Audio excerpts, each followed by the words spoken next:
Baik, bagian kedua dari kuliah ini adalah bagian live data. Ya. Live data adalah kelas pemegang data yang mengetahui peristiwa life cycle. Dia menyimpan nilai dan memungkinkan nilai ini diamati. Gunakan live data agar UI Anda selalu terbarui dengan data terbaru dan terbaik. Jadi kalau kita lihat tadi, misalkan di sini view model, ketika dia meminta data ke repository, nah data tersebut ya bisa dilakukan secara reaktif lah atau live gitu ya. Artinya ketika misalkan nanti di database ada perubahan data, data yang diminta tadi pun akan berubah secara otomatis gitu ya. Kenapa? Karena di sini nanti akan ada object observer yang mengamati perubahan data tersebut. Ketika ada perubahan data tersebut, nantinya data yang kita miliki akan juga diupdate di dalam user interface. Seperti itu. Live data adalah data yang dapat diamati. Jadi data yang dikirimkan ini akan terus diamati. Kemudian dia akan memberitahu observer di sini ya, pengamat ini, saat ada data berubah. Dia juga merupakan objek yang sadar akan siklus hidup atau life cycle. Artinya dia tahu kapan perangkat berputar atau aplikasi berhenti, gitu ya. Gunakan live data untuk terus memperbaharui user interface. Buat sebuah objek observer. Observer ini nanti merupakan objek pengamat yang nanti dia akan mengamati perubahan data yang kita miliki. Ya, live data memberitahu objek observer saat data yang diamati berubah. Observer ini bisa nantinya mengupdate UI. Jadi yang mengupdate user interface ini berdasarkan perubahan data adalah observer. Gitu. Untuk mengetahui cara apa itu observer lebih lanjut, Anda bisa menelusurinya di link yang terdapat di slide ini. Berikut adalah cara menggunakan live data. Jadi untuk membuat live data, agar data dapat diamati, nanti kita butuh untuk mengembalikan live data tersebut. Gitu ya. Contohnya di database-nya nanti butuh mengembalikan live data. Ya. Seperti ini gitu ya. Contohnya jadi room menghasilkan semua kode untuk memperbaharui live data saat database diperbaharui. Jadi misalkan ada perubahan data di database, nanti juga di aplikasi juga akan otomatis berubah gitu. Begitupun selanjutnya jika ada permintaan perubahan data dari user interface, kemudian ada perubahan data di database, maka data yang dimunculkan di user interface pun akan berubah. Ya karena di sini ada observer ya yang nanti mengamati perubahan data yang terjadi di dalam data yang kita miliki, sehingga nanti si observer ini akan mengupdate data ke user interface. Seperti itu. Saat Anda meneruskan data langsung melalui lapisan arsitektur aplikasi dari database room ke UI Anda, data tersebut harus data di semua lapisan. Artinya gini. Jadi Anda lihat di sini. Nah, live data kalau digambarkan di sini sebetulnya digambarkan hanya di sini ya. Tapi sebetulnya di dalam repository, kemudian di dalam room database itu ada juga live data gitu ya. Jadi objeknya itu ada semua di sini. Maksudnya adalah seperti itu. Jadi ketika kita menggunakan live data, maka di semua lapisan itu harus di semua lapisan arsitektur aplikasi ini harus ada live datanya. Gitu ya. Ya, jadi harus ada di DAO, harus ada di view model, harus ada di repository juga. Ya, contohnya seperti ini. Di dalam DAO, ketika kita mengembalikan data, maka data yang dikembalikan harus berupa live data juga, gitu ya. List datanya harus berupa live data. Kemudian kalau kita menggunakan live data, maka di repository-nya juga harus juga mengembalikan live data juga. Gitu. Makanya tadi ketika kita melihat contoh kelas repository itu ada properti live data juga, gitu ya. Dan juga di view model, begitupun di view model. Jadi ada live data.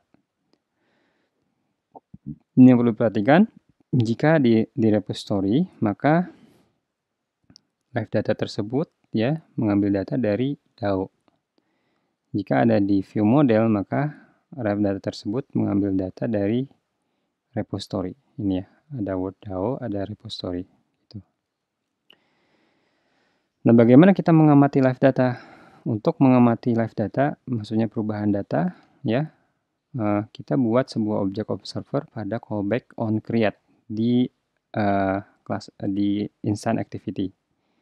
Nah, kemudian kita override atau ganti kode yang ada di onChange dengan observer untuk memperbaharui UI, user interface, ketika ada perubahan data.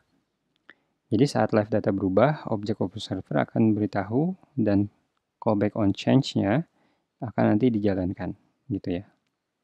Ini contohnya. Jadi di dalam kelas on change, ya. Ini nanti kita set observernya di sini dan di on create-nya gitu ya.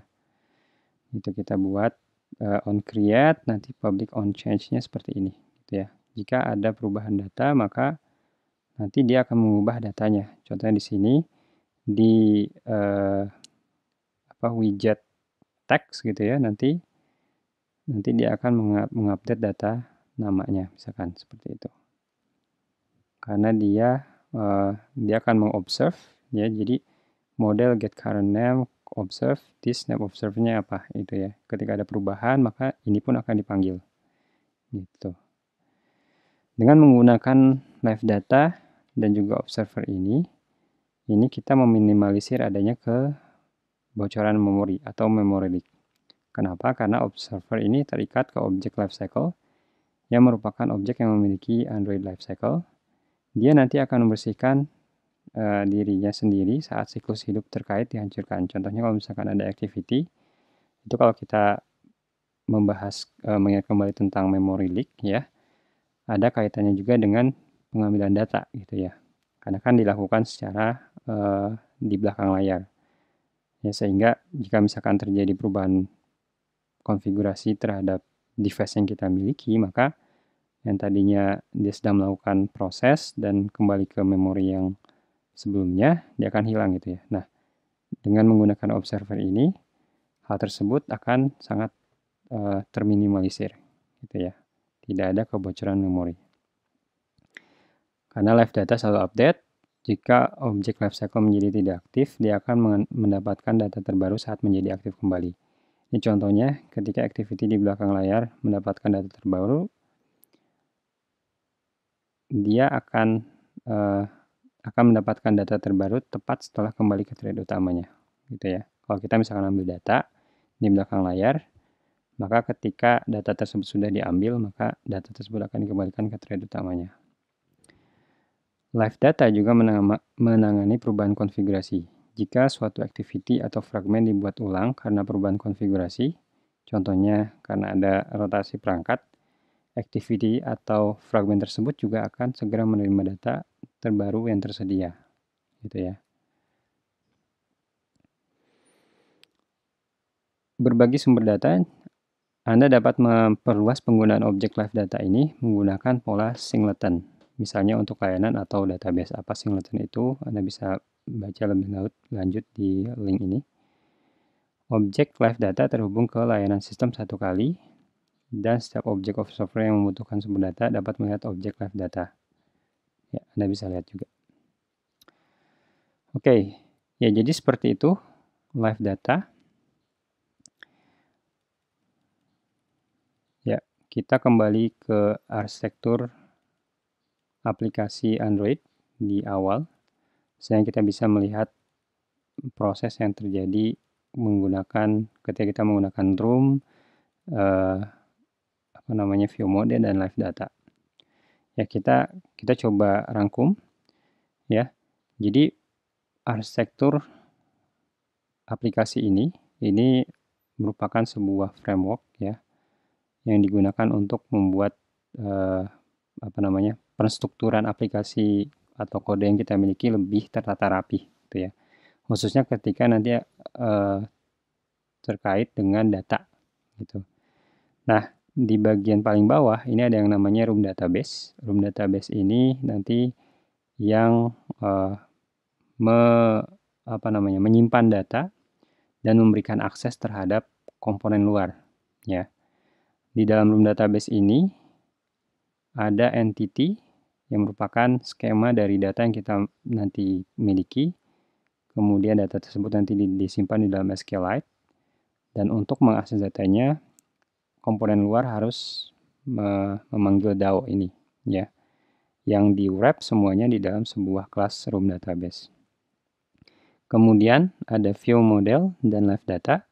Jadi view model ini adalah nantinya objek yang akan memberikan atau menyajikan data ke front end, ya, user interface, ya, baik itu activity maupun fragment. Kerjanya view model nanti akan dibantu oleh repository, yang repository ini tugasnya untuk mengolah data dan menghasilkan data ke view model, gitu ya. Data ini ya kita bisa buat dalam bentuk live data, sehingga nanti ketika ada perubahan data, baik itu di dalam room database maupun nantinya ada di jaringan gitu ya. Ketika ada perubahan, nanti observer yang ada di live data ini akan mengupdate data yang ada di user interface. Jadi seperti itu. Ya.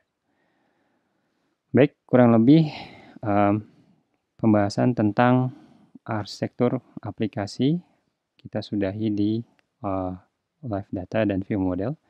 Jadi di dalam arsitektur aplikasi ada beberapa komponen penting yang harus kita pahami.